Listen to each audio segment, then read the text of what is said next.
আধা সামরিক বাহিনীতে নিয়োগ নিয়ে দীর্ঘদিনের বিতর্কে শেষ পর্যন্ত স্পষ্ট নির্দেশিকা জারি করল সুপ্রিম কোর্ট। সংরক্ষণের সুবিধা নিলে সাধারণ বিভাগে দাবি করা যাবে না বলে স্পষ্ট নির্দেশ জারি করল দেশের সর্বোচ্চ আদালত। এই রায়ে দেশের লাখো চাকরি প্রার্থীর জন্য খুলে গেল এক ঐতিহাসিক দিশা। উল্লেখ করা যেতে পারে, ত্রিপুরা হাইকোর্টের এক আদেশে বলা হয়েছিল, ওবিসি প্রার্থীরা যদি বয়সের ছাড় নিয়ে থাকেন তবুও তাদের সাধারণ বিভাগের মেধা তালিকায় ধরা উচিত।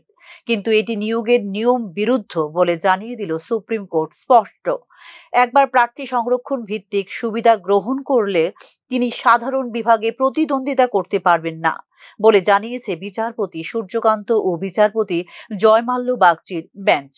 যদি নিয়োগ বিধি নিজে অনুমতি দেয় বলেও রায়ে জানিয়েছে সুপ্রিম কোর্ট।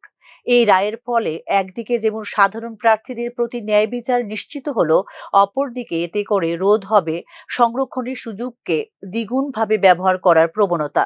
শুধুমাত্র তাই নয়, এই রায়ের ফলে ভবিষ্যতে এসএসসি ও অন্যান্য কেন্দ্রীয় নিয়োগ প্রক্রিয়া হবে আরো স্বচ্ছ ও সুষ্ঠু। স্টাফ সিলেকশন কমিশনের কনস্টেবল নিয়োগ মামলায় এই রায় দিয়েছে সর্বোচ্চ আদালত।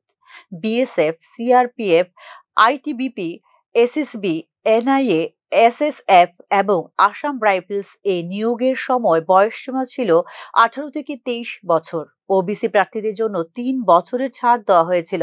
অনেকে সেই সুবিধা নিয়ে আবেদন করেছিলেন। তাদের নম্বর সাধারণ প্রার্থীদের চেয়ে বেশি হলেও তারা নির্বাচিত হননি। এ নিয়ে তারা হাইকোর্টে যান এবং রায় পান নিজেদের পক্ষে। তবে এখন সেই রায় পুরোপুরি খারিজ করে দিল সুপ্রিম কোর্ট।